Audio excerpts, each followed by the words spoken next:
Hello. Let me begin by saying thank you for asking me to speak at the 2020 EVMS Gold Humanism Honor Society virtual induction ceremony. And although I would have liked to speak with you in person, it still is an honor to give you this talk from the comfort of my family dining room. So, the purpose of the Gold Humanism Honor Society is to nurture and preserve the tradition of the caring physician. And for me, it wasn't until Dr. Gold passed away in 2018 and I began to read his obituary in the New York Times and everywhere else where it appeared that I realized just what an impact he had on the physician experience in medical school. For instance, the white coat ceremony that we have at EVMS, that's a result of the Gold Foundation. And I'm sure that you all knew that. But to be honest, I didn't, not until I read his obituary. Back when I had my own white coat ceremony, I somehow assumed that it was some time-honored tradition that went back centuries. And it isn't. The first white coat ceremony was actually in 1993 at Columbia University. And with the support of the Gold Foundation, it spread across the country. Now, I'll tell you, I do remember very well my own white coat ceremony. I remember being awed by it. In fact, when I was giving this talk, I dug up my old yearbook and I looked at the pictures. And honestly, when I did, it gave me a chill. August 22nd, 2003. Believe it or not, that's me right there. It was a special moment, and I think it still is, and I think all of you know exactly what I'm talking about. When you put on that white coat, it is a tangible reminder that you are not just entering a career that gives you a pathway to economic security. And you're not just starting your path to earning a title that earns you the respect of society because you worked hard and did well on tests. The white coat ceremony is a way of signifying to you that something important is happening in your life. You're one kind of person before you put on that white coat, and you're another after. And I think it's worth taking a moment and thinking about why that kind of ceremony is valuable in the year 2020. And I think the unfortunate reality is that humanism and medicine is under threat. So listen, I know, and a lot of you know that sort of outside my day job, I've taken an interest in trying to improve the way that we do medical education. And I even have a website where from time to time I'll post things that are they're intended to get people to think critically about the way that we're doing things and the systems that we've created and allowed to persist and whether we ought to be doing those things better. And in the hopes of inspiring change, I often make people a little bit irritated. And so I get some email, usually from people who disagree with me. But from time to time, I get some emails from other people from whom something that I've said has resonated. And so I'm going to read you some portions of an email that I got just last week. And this email is not from an EVMS student. It's from a student in another school, and he's describing his experiences before and after entering medical school. And so to protect his confidentiality, I'm not going to say his name, and I'm not going to say any details or portions of the message that might become potentially identifying. But in the message, he describes coming to medicine later in life after having a career in a particular business because, quote, I was sick of materialism, vanity, and competition, end quote. He describes how his mother was a nurse and how before he went to medical school, I quote, cherished, absolutely loved being in the hospital. He describes helping out in any way that he could as a volunteer and later when he was a scribe because, quote, I just wanted to make people's lives better. And then he gets to the portion of the message where he describes being in medical school. And it ends with this, which I'm going to read word for word. I just feel so sad, lonely, and disappointed. I live in fear of failure. It's all about competition and exams. It's not at all how I thought it would be. To be so close to accomplishing your childhood dream, but instead be heartbroken by it, is something I don't yet know how to reconcile. It's kind of tough to hear, isn't it? It was tough for me to read, at least. And I get emails like this not infrequently. And if you'll indulge me, this is the kind of thing that I'd like to spend a few minutes talking with you about today.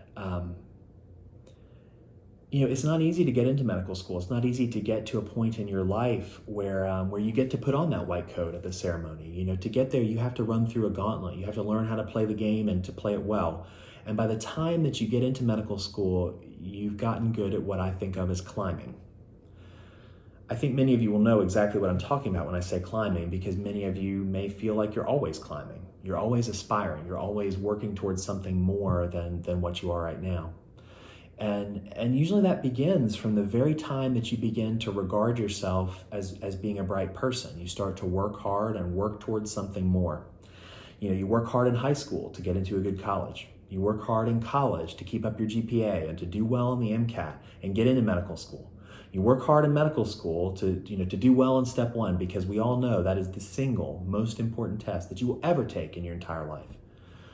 Of course, even when step 1 is over, though, there's more to aspire to. You got to do good on step 2 CK, and you got to honor your clerkships, and you got to get into AOA, to get into the specialty of your choice, or better yet, a prestigious residency, because we certainly don't want to go to any residency that's not adequately prestigious.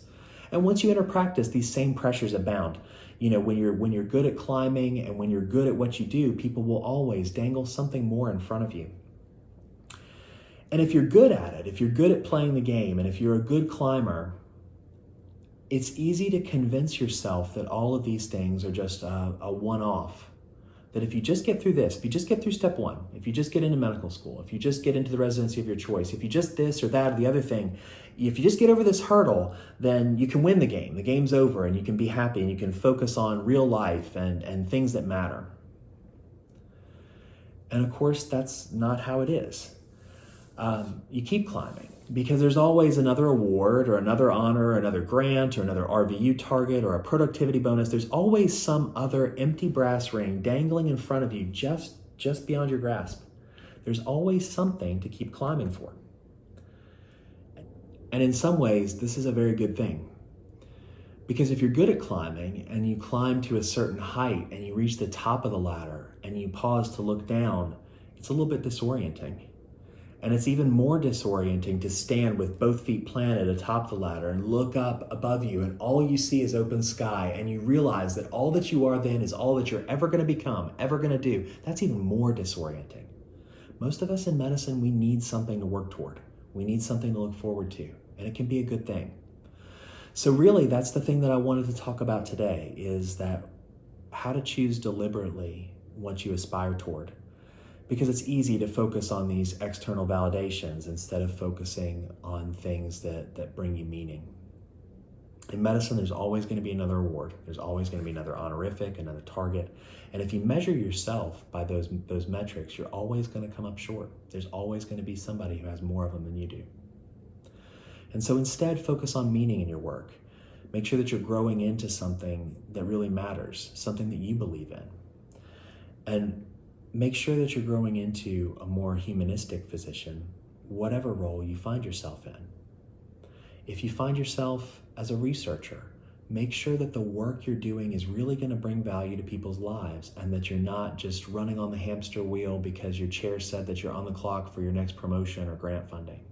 If you choose to be an administrator, make sure that the decisions that you make actually are going to make things better for the patients who come through your facility, and not just make you look good in the boardroom when you're standing in front of a chart with growing revenue. And if you choose to see patients, and I hope you will, make sure that you're good to your patients and you're good to your colleagues. And at this point in the talk, I had planned on saying some more about that, and I decided not to. I decided instead I'm going to read you something that I wrote almost a decade ago. It's an essay that was published in the American Journal of Kidney Disease, and it's an essay that I wrote at the end of my first year of fellowship about some of the relationships that I had. And if you'll indulge me, this is, as a promise, this is the last thing that I'm going to read to you tonight, but it's called The Newlyweds. I fell in love with the science and physiology of nephrology as a medical student. What started as innocent flirtations soon grew into a torrid romance, and by the end of my pediatric residency, I decided to commit myself to nephrology forever. I proposed through Eris, got engaged on match day, and on July 1st, pediatric nephrology and I got married. And just like the first year of marriage for any newlyweds, the first year of fellowship was an eye-opening year of firsts. I remember the first time my pager went off as a new fellow. It was for a consult in our neonatal intensive care unit, an infant born with a single kidney and a severe UPJ obstruction. I sat and spoke with his parents about what the future would hold for their son. I was nervous, and I certainly didn't feel like much of an expert, but their questions were direct and unavoidable. And so I answered that yes, progression to end-stage renal disease at some point was inevitable. A palpable heaviness settled on the room, along with their realization that the seemingly perfect baby boy they were meeting for the first time would one day need dialysis or a transplant. I didn't know what to say to comfort them. When the conversation drew to a close and I stood to walk away, I heard myself promise that we'd get to know each other well over the months and years to come. My first transplant was for Nicholas, a 2-year-old whose blonde hair and incandescent smile reminded me of my own son. He'd required dialysis since infancy, and like any young child on hemodialysis, his management was very challenging. My heart pounded whenever I got paged to the dialysis unit for Nicholas, but he did beautifully with his new kidney. Almost overnight, he was transformed from one of the sickest patients on our panel to a happy and thriving preschooler whose surgical scars are the only clue to the life he's lived.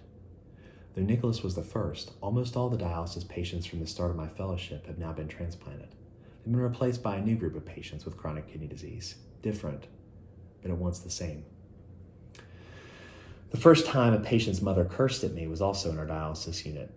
Her nerves were frayed, and she was at her wit's end trying to figure out how to take care of her 4 children, including the one with end-stage renal disease and a non-functioning access who now needed to be hospitalized unexpectedly. I don't think of myself as being thin-skinned, but her words stung. Couldn't she see how hard I was working to care for her son? Couldn't she see that we were on the same team? It took a few weeks and a new catheter, but remarkably, we were able to eventually laugh about the incident. My first funeral was for Brandon, another one of our dialysis patients. I had known him for less than a year, which was long enough to be incredibly touched by his and his mother's strength and dignity as they faced death. My attendings, however, had known him since birth, from his diagnosis with CKD as an infant, through dialysis and transplants, and ultimately through the transplant failure and the diminishing access that ultimately led to his passing. Our entire division went to his funeral, and we all wept. For children with CKD and their families, the relationship with their nephrologist transcends the patient-family-physician relationship that I'd experienced anywhere else. In many areas of medicine, physicians and patients who don't see eye to eye can easily avoid each other by simply switching providers. But in our state, there are only 4 pediatric nephrology centers, and in some states, there are 0. The realities of geography are such that many families have only one realistic choice for where to receive care for their child's chronic illness. That, combined with the relentless nature of CKD and our imperfect treatments for it, means that once a child develops significant CKD, those patients and families become intertwined with us and we to them.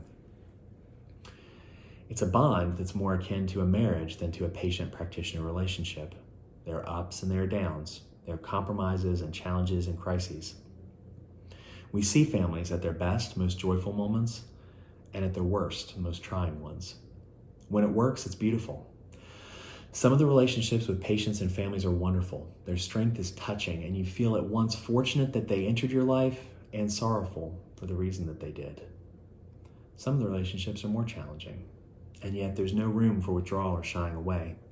Ultimately, we have to figure out a way to make things work. On July 1st, I thought I was marrying pediatric nephrology, the career.